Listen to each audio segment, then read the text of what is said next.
Por cierto que ayer dijo el presidente que se regresa a las aulas en agosto. A como diera lugar, de que regresamos. ¿Cómo le haremos? Y si no se puede, ¿cómo sabremos diferenciar entre si vale la pena regresar a clases o las cosas están muy riesgosas? ¿Qué nos indicará esa diferencia? Porque ya vimos que las cifras de contagio no nos han detenido de salir al cine, a los centros comerciales, a los restaurantes. ¿Le seguimos entonces también para las escuelas? Yo creo que hemos llegado a un punto en que en ese sentido ya no puede haber marcha atrás. Están saliendo perjudicados una gran cantidad de niños y jóvenes. Entonces, ¿qué debemos hacer? Enseñar a los niños que esto no se va a acabar en 6 meses. Tienen que aprender a protegerse, a cuidarse, a llevar las medidas de protección necesarias, y los maestros estarán obligados a que esas medidas se respeten entre los niños y entre los padres, que a veces son más necios que los niños. Ay. Pero yo creo que sí, ya llegamos a un punto en que no se puede seguir trabajando a distancia porque no se rinde lo mismo que presencial, Claro. Sobre todo en el área de primarias. Claro, Alejandro. Yo sigo insistiendo que el camino tendría que ser la vacunación expedita y rápida para los chavos. Niños. Sí. O sea, desde la edad que está permitida por la COFEPRIS, que es los 12, de los 12 Sí. a los 17, que es secundaria, las secundarias y las prepas. Sobre todo porque evidentemente es un hecho que ya no vamos para atrás.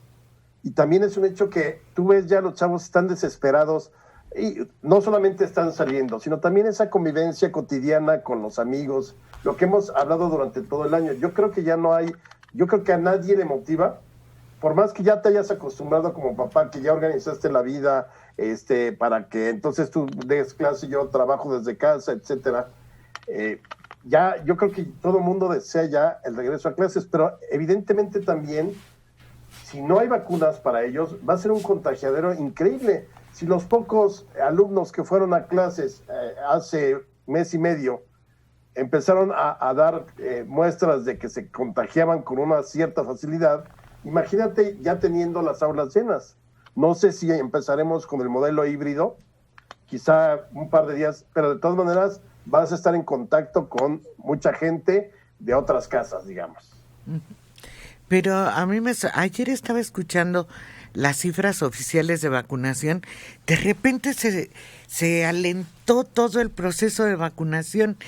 Ayer las cifras oficiales son un poco más de 20 millones, un poquito, no llega a los 22 millones, un poquito más con las 2 dosis. Y 19 millones con... Oye, es que falta un demonial de personas por vacunar.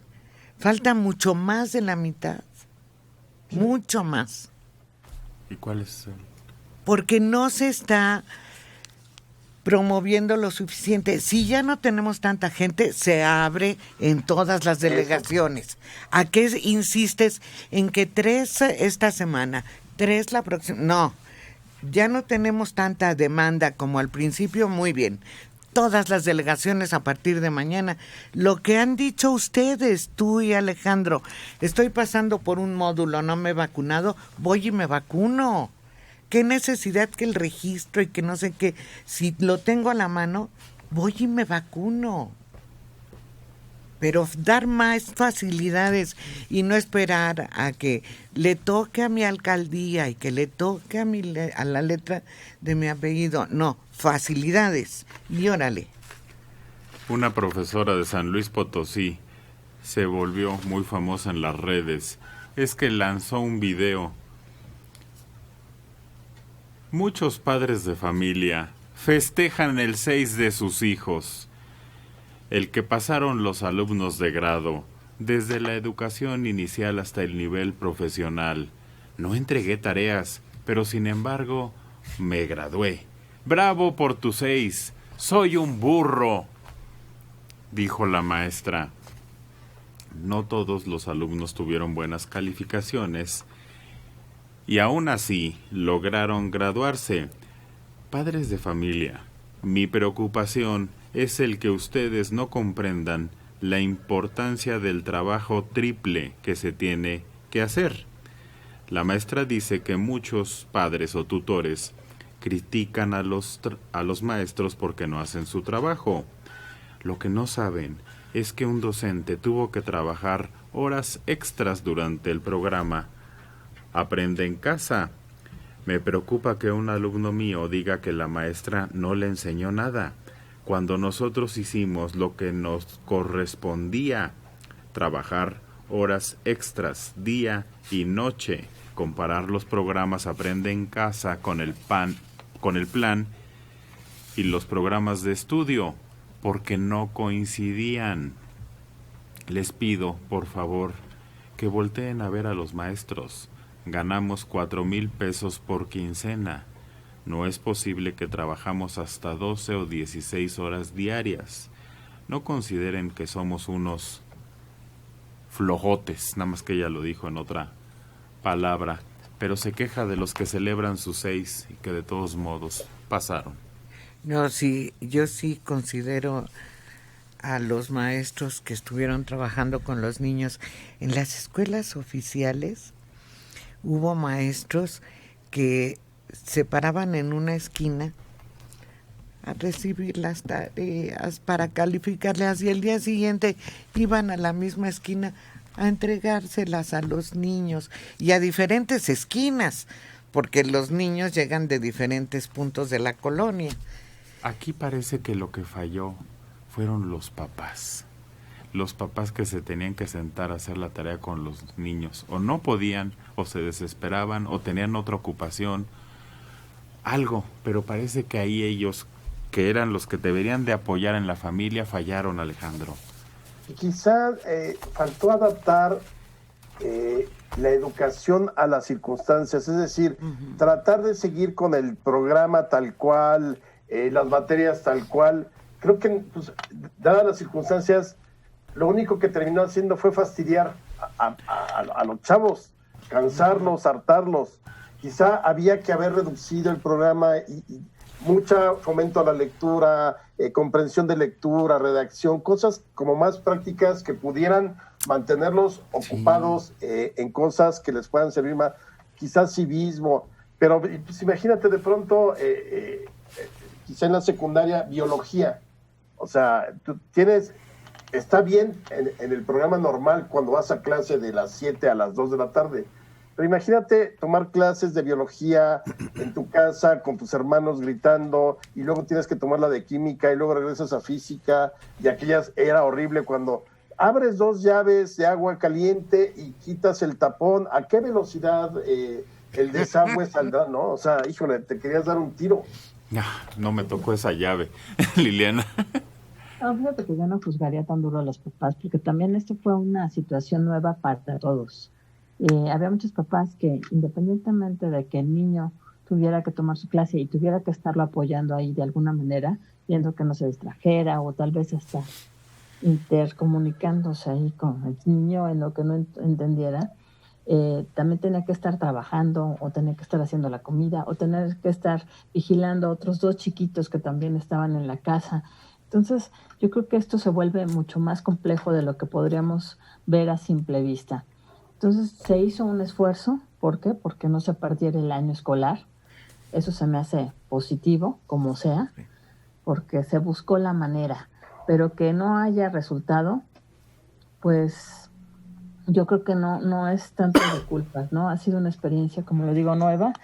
Y como se buscó, y muchas veces no eran los papás los que estaban ahí con los niños, a veces eran los abuelos o a veces el hermano mayor, o sea, no siempre era la misma persona. Y también hay que considerar otra cosa, que había muchos papás que luego, al verse con sus hijos, que les preguntaban, oye, no entendí esto, ¿me lo puedes explicar? Muchos papás no sabían cómo hacerlo porque igual no estaban cercanos a esa información, a esos conocimientos. También para ellos era algo nuevo y se veía ahí una situación medio frustrada. Entonces, creo que se hizo un esfuerzo, eso se me hace positivo, pero no creo que sea cosa de culpar a los papás. César Feliciano Rodríguez Ramírez. El fin de curso de mi nieta, la maestra les pidió que manifestaran en una cartulina sus sentimientos. Me enterneció porque escribió: me gustaría conocerla en persona. Su promedio 9.8. Bueno. Olga Vargas Torres. La va a conocer algún día.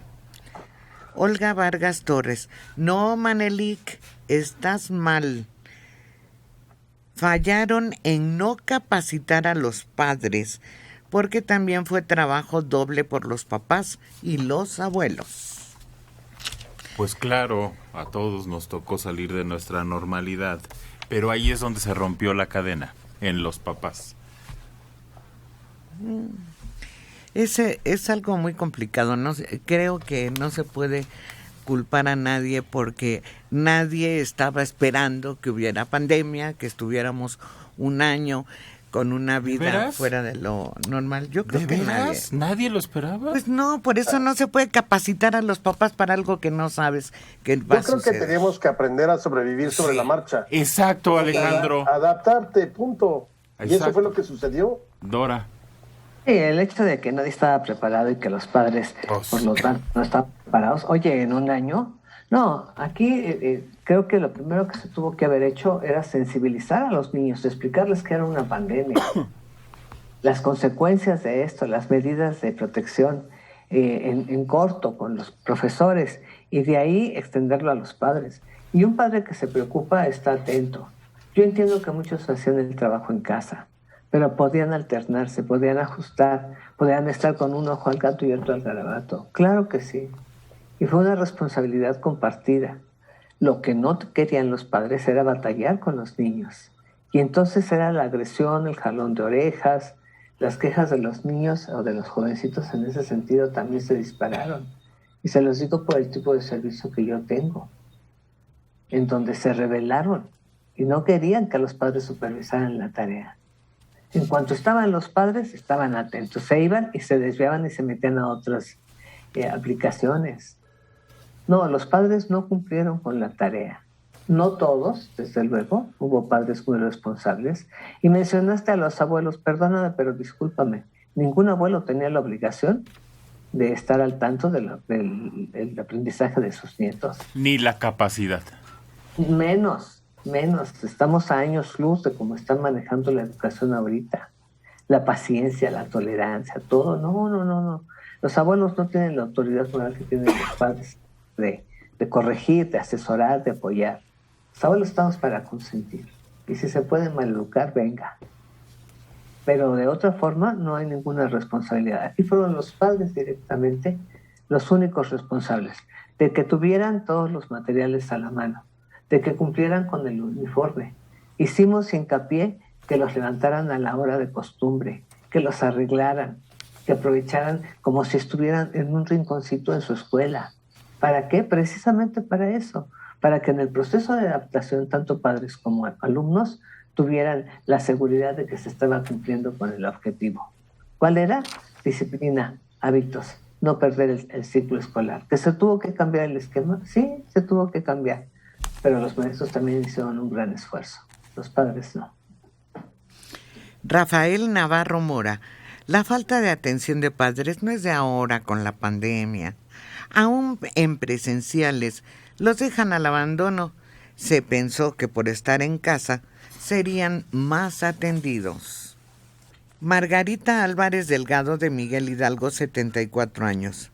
Me parece perfecto que los alumnos regresen a las aulas, ya que en casa las cosas se relajan, no hay disciplina ni orden. Si ya deben comenzar las clases, abrir los comercios, sí, ya deben empezar las clases, abrir los comercios con las medidas respectivas. Hay que disciplinarse, obedecer y ser responsable. Un saludo para todos. Hay que hacer muchas cosas. y a nivel de sugerencia o de considerar que lo que uno piensa es lo mejor, nos sobran. Pero no hay que disciplinarse, hay que ajustarse a cómo va la pandemia, qué cantidad de niños de aquí a que ingresen, según el señor presidente, se han visto contagiados. Él aclara, sostiene que no es tan importante este tercer pico, que los niños no se han contagiado, que hay que regresar a la escuela. No, vamos a esperar. Cantar victoria porque se han aplicado vacunas. Señor presidente, tiene 16 millones de vacunas en stock. ¿Dónde están? ¿Por qué no se aplican? ¿Por qué no se consideran a los niños? Si realmente se quiere un regreso sano y sin defunciones significativas de niños, hay que aplicar vacunas. Y si hay 16 millones guardados, no se van a echar a perder porque la gente no vaya a vacunarse solamente, sino porque no las sacan para aplicarlas. 16 millones hay.